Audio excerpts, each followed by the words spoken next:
2025 সালে Xiaomi FX সিরিজের যে টিভিগুলো আসছে তাতে Xiaomi অনেক কিছু আপগ্রেড করেছে বলে বলছে। এই Xiaomi টিভি FX Pro 55 ইঞ্চি, এছাড়াও একটা আছে 43 ইঞ্চি। 55 ইঞ্চির দাম 40,000 টাকা আর 43 ইঞ্চির দাম 28,000 টাকা। তবে হ্যাঁ, এখন অফার টফার আছে, অনেক সুবিধা আছে, সব মিলিয়ে এটা এখন 37,999 টাকায় পাওয়া যাবে। আর যেটা 43 ইঞ্চি টিভি 25,999 টাকায় পাওয়া যাবে। তাহলে এবার আমরা সবার আগে আসল কাজটা করে ফেলি, টিভিটা আনবক্সিং করে দেখি যে ভিতরে মাল মশলা কি আছে। 1 2 3 খতম গয়া।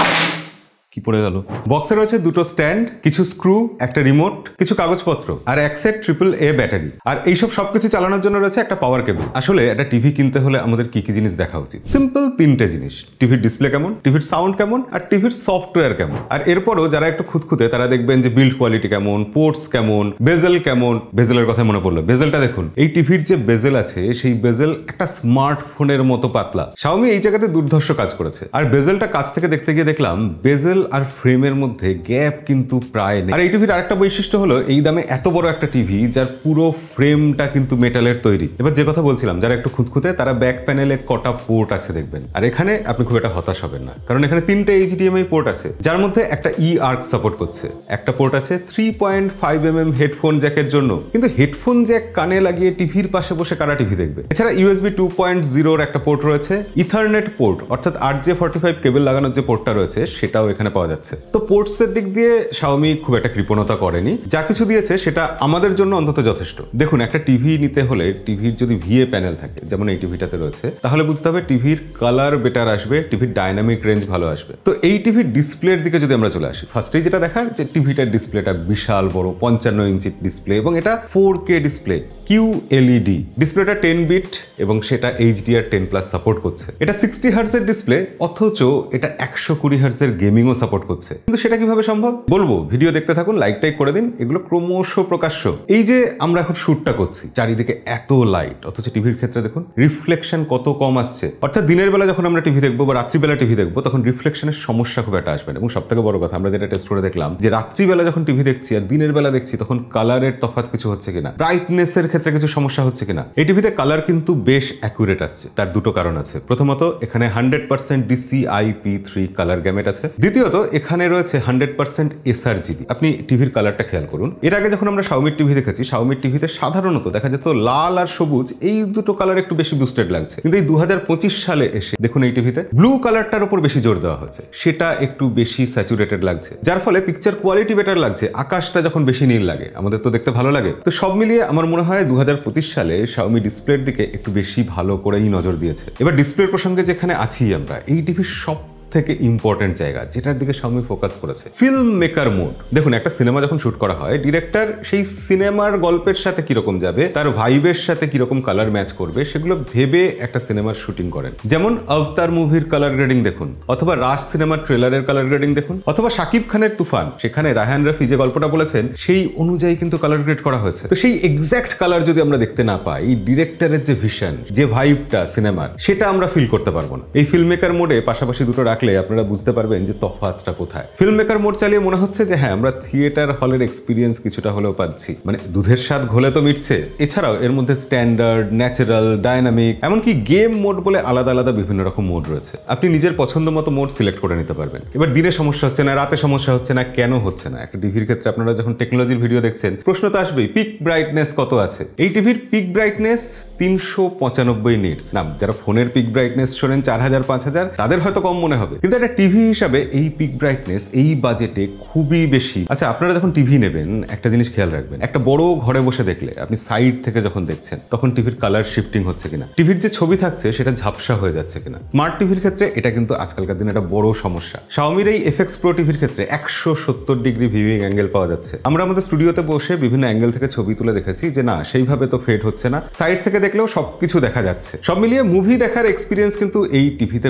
বেশ ভালো। কিন্তু মুভি দেখার এক্সপিরিয়েন্স কমপ্লিটলি ভালো হতে হলে যে জিনিসটা দরকার সেটা হচ্ছে সাউন্ড। এই টিভিতে আমরা যদি কোনো সাউন্ড বার না লাগিয়ে পরীক্ষা করি তবেই তো আসল পরীক্ষা হবে। এই টিভিটাতে 34 ওয়াটের সাউন্ড বক্স রয়েছে, মানে ইনবিল্ট টিভির স্পিকার যেটা, সেখান থেকে আমরা যখন সাউন্ড শুনছিলাম, IPL এর ফাইনাল দেখছিলাম বা কোনো মুভি দেখছিলাম, তখন আমাদের কারোরই কোনো কমেন্ট্রি শুনতে অসুবিধা হয়নি। মুভির কোনো একটা ডায়লগও একবারও মিস হয়নি। সাউন্ড আসলে বেশ লাউড আর ক্লিয়ার। হ্যাঁ, মিউজিক শোনার জন্য যদি বলেন তাহলে বেশ আরেকটু বেটার হতে পারতো, কিন্তু একটা টিভি স্পিকার হিসেবে আমরা যখন মুভি এক্সপিরিয়েন্স করতে যাব, বিভিন্ন শো দেখতে যাব, সেই হিসাবে কিন্তু স্পিকারের কোয়ালিটি বেশ ভালো, আমি বলবো যথেষ্ট ইমপ্রেসিভ। এবার ডিসপ্লের ক্ষেত্রে আমরা যেরকম বিভিন্ন মোড দেখলাম, সাউন্ডের ক্ষেত্রেও নিশ্চয়ই সেরকম কিছু থাকবে। আমরা এখানে ডিটিএস ভার্চুয়াল এক্স পাচ্ছি, ডায়লগ বুস্টার পাচ্ছি, বিভিন্ন রকম সাউন্ড মোড তো পাচ্ছি। এছাড়াও ইকুইলাইজার দিয়ে আমরা বিভিন্নভাবে নিজেদের পছন্দ মতো করে সাউন্ডকে সেট করে নিতে পারবো। এখানে ট্রু ভলিউম আছে, যার ফলে মাল্টিমিডিয়া এক্সপিরিয়েন্স আমার মতে তো বেশ ভালো। এবার আজকালকার যে যুগ পড়েছে, একটা টিভির রিভিউ করতে বসলে, টিভির সম্পর্কে জানাতে বসলে আমাদের টিভির গেমিং এর এক্সপিরিয়েন্সও বলতে হচ্ছে। এবার এই টিভিটা গেমিং এর জন্য লাগবে না কেন? টিভিতে যা কিছু দেওয়া হয়েছে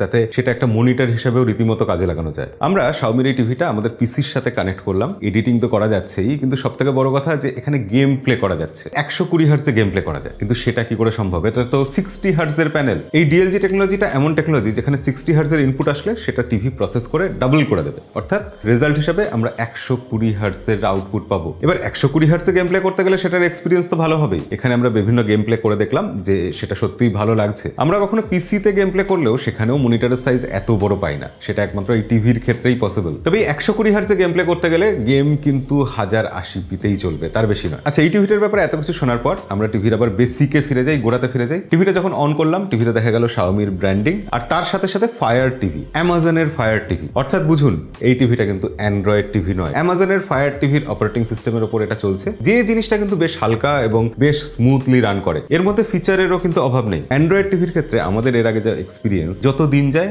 টিভিটা একটু স্লো হতে থাকে, হ্যাং করতে থাকে, একটু ল্যাগ করতে থাকে ইউআই। এখানে অ্যামাজনের ফায়ার টিভির ক্ষেত্রে সেই জিনিসটা কিন্তু আমরা এখনো পাইনি। অ্যামাজন ফায়ার টিভির যে ওএসটা, সেখানে কিন্তু হোম স্ক্রিনে প্রচুর ফিচার রয়েছে, অপশন রয়েছে। এছাড়া সেখানে বিভিন্ন রকম অ্যাপস, বিভিন্ন রকম শর্টকাট, সেগুলোও আমরা পেয়ে যাচ্ছি। এবং যেহেতু এটা অ্যামাজনের টিভি, তাই এখানে গুগল অ্যাসিস্ট্যান্ট নেই, এখানে কিন্তু অ্যালেক্সা রয়েছে। আর আমাদের এখনো অব্দি যা এক্সপিরিয়েন্স, অ্যালেক্সা গুগল অ্যাসিস্ট্যান্টের থেকে কোথাও গিয়ে পিছিয়ে নেই। শুধু নাম বললেই যে কোনো কিছু ওপেন হয়ে যাচ্ছে। Alexa enabled universal search. যেহেতু এখানে ইনবিল্ট অ্যালেক্সা রয়েছে, তাহলে আপনার বাড়ির যা কিছু অ্যালেক্সার সাথে কানেক্টেড রয়েছে সবকিছু এখান থেকে অ্যাক্সেস করা যাবে। টিভিকে যদি আমি বলি ওপেন মাই ক্যামেরা, তাহলে বাড়ির ক্যামেরার সাথে কানেক্টেড এটা থাকলে ক্যামেরা ওপেন হয়ে যাবে। যদি শো মাই ক্যামেরা বলি, তাহলে বাড়িতে যে ক্যামেরা আছে সেটা অটোমেটিক এখানে ফিডে শো করবে। এছাড়াও এখানে পিকচার অন পিকচার মোড রয়েছে। এবার টিভি যেহেতু আজকাল মডার্ন হয়ে গেছে, টিভির প্রসেসর কি আছে, র্যাম কি আছে, স্টোরেজ কি আছে, এসব জানতেও তো আমাদের কৌতূহল হয়। এগুলো জানাও প্রয়োজন, তার কারণ অ্যাপ কতটা দ্রুত ওপেন হবে সেটা এর উপর নির্ভর করে। নেভিগেশন কত তাড়াতাড়ি করতে পারবেন সেটা এগুলোর উপরই নির্ভর করে। এই টিভিতে A55 প্রসেসর রয়েছে, যেটা যথেষ্ট পাওয়ারফুল প্রসেসর। তার সাথে সাথে যথেষ্ট র্যাম রয়েছে, এবং হ্যাঁ, যে জিনিসটা উল্লেখ করার মতো সেটা হচ্ছে এখানে স্টোরেজ রয়েছে 32 জিবি। এই দামের যে কোনো টিভিতে সাধারণত দেখা যায় 8 জিবি বা 16 জিবি স্টোরেজ থাকে, এখানে 32 জিবি দিয়েছে, সেটা মোর দেন এনাফ। যদিও অলরেডি অপারেটিং সিস্টেমের জন্য 10 জিবি স্টোরেজ ভর্তিই আছে। এছাড়া টুকটাক যে বিষয়গুলো, ডুয়েল ব্যান্ড ওয়াইফাই এখানে রয়েছে, ব্লুটুথ 5.0 রয়েছে, এবং হ্যাঁ, একটা ডেডিকেটেড ব্রাউজার রয়েছে। মানে যেসব অ্যাপ্লিকেশন এখানে ডাউনলোড করতে পারবেন না, সাপোর্ট করবে না, যেসব মুভি আপনি খুঁজে পাবেন না, সেগুলো যদি আপনি অন্যভাবে দেখতে চান, তাহলে ওই ব্রাউজারটা কাজে লাগবে। এই বছরে সে শাওমির এই রিমোট কিন্তু পাল্টে গেছে, শুধু টিভি পাল্টায়নি। রিমোটটা দেখুন, একদম পাতলা সরু কিন্তু বিশাল লম্বা। রিমোটের মধ্যে মেন যে ওটিটি গুলো আছে, যেগুলো আমরা সাধারণত ইউজ করি, তার প্রতিটা শর্টকাট রয়েছে। অ্যালেক্সার জন্য একটা ডেডিকেটেড বাটন রয়েছে, পজ, প্লে, ফরওয়ার্ড, ব্যাকওয়ার্ড, লাইভের জন্য শর্টকাট, অ্যাপ্লিকেশন খোলার জন্য shortcut, home button, back button, navigation button. এছাড়া আমরা কাস্টমাইজ করে রাখতে পারি যাতে এরকম কিছু আলাদা ডেডিকেটেড বাটনও দিয়ে দেওয়া হয়েছে। এই ছিল 2025 সালের শাওমির QLED টিভি, যেটা একদম সত্যিকারের 4K টিভি। এই দামের পক্ষে এতটা স্টোরেজ দিয়ে, এত বড় সাইজ দিয়ে, এরকম পাতলা বেজেল দিয়ে, অ্যামাজনের ফায়ার টিভি ওএস এর মতো একটা অপারেটিং সিস্টেম দিয়ে, এবং তার সাথে সাথে ইনবিল্ট ভালো কোয়ালিটির সাউন্ড সিস্টেম দিয়ে শাওমি এই টিভিটা যে দামে এনেছে সেইটা যথেষ্ট জাস্টিফাইড, ভ্যালু ফর মানি। এই টিভির ব্যাপারে যদি আরো বিশদে কিছু জানতে চান, তাহলে ডেসক্রিপশনে লিংক থাকবে, সেখান থেকে চেক করবেন। আজকের ভিডিও অবধি, দেখা হবে পরের ভিডিওতে। আজকের মতো বিদায়।